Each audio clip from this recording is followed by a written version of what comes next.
Hey everybody, welcome back to DeHaven Family Farm. I'm on my phone today, so I'm not used to filming on my phone, so you'll have to bear with me for possibly the shakiness here and whatnot. But we're in the garage today, and I have our split fire log splitter here. We're going to do a little maintenance on it and probably do a short clip of how it works. But Split Fire is the manufacturer. They are out of Canada. And my experience has been so far that Canadian made stuff has been good quality. So this is what it looks like. I cannot seem to zoom out anymore. But basically, if you see the blade here, you see that it has a cutting edge on both sides. So the way this works, obviously, I think you guys can tell, but you can put a log here, you run the blade and you split that, and then you put your next piece on the other side and you go the other way. So you're basically cutting your split time almost in half by not waiting for the ram to constantly retract every time you want to put another piece of wood in there. So it really sped up our time splitting wood. So it's been a real good splitter. A couple of minor things I don't like about it. One of them is it's kind of low to the ground, which is good, I guess, if you're picking up the pieces.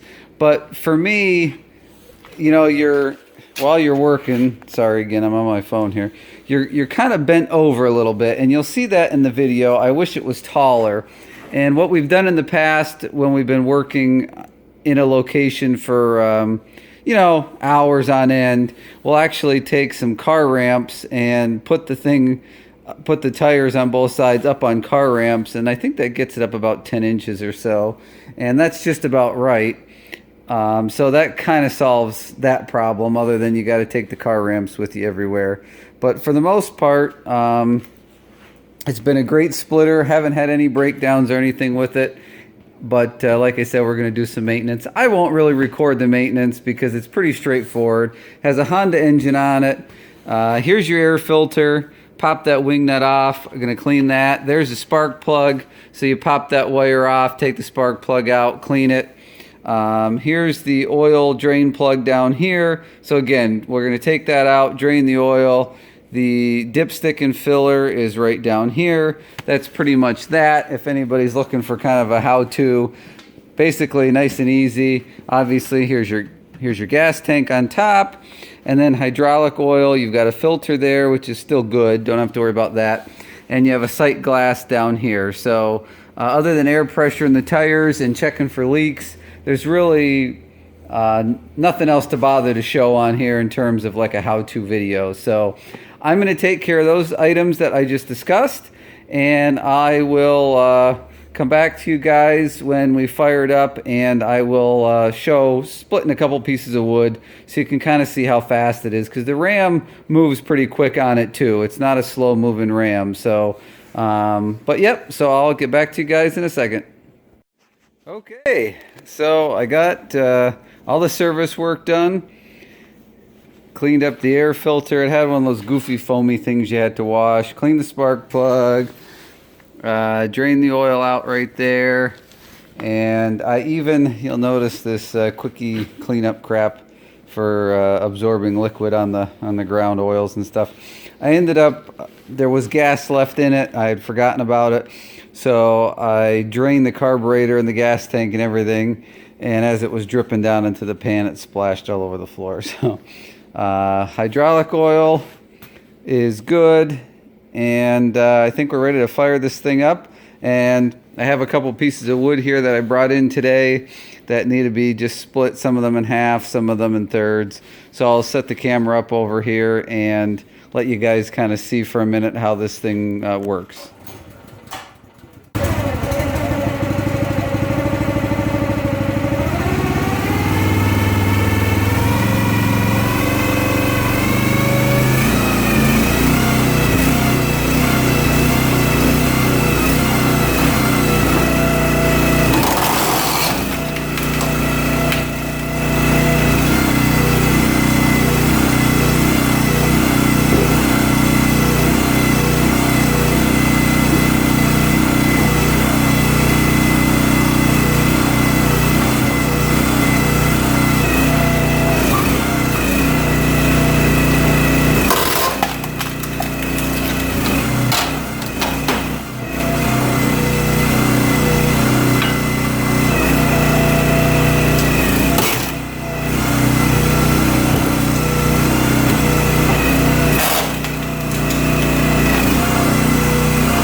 so that's just a quick overview of how the thing works. Normally it goes faster if you have all the wood stacked up, right next to you. You make a pile right here so you don't bend over and have to grab it. If you stack a nice pile there, you can just knock through them really, really quickly that way. So hopefully that footage was good. I had leaned my phone over there on the shop press and couldn't really see the screen. So anyway, just a quick video on our Splitfire. The model number is actually 3265. So again, just a quick video on that, something a little bit different. We'll be using this in future videos to come, probably not for a little bit yet now that we put it in this one. So anyway, any questions about the splitter, comments, leave them down below. I love and appreciate all the comments that everybody leaves. Please give this video a thumbs up if you would. Hit that subscribe button for me. And I will catch you guys on the next video. And as always, thanks for watching.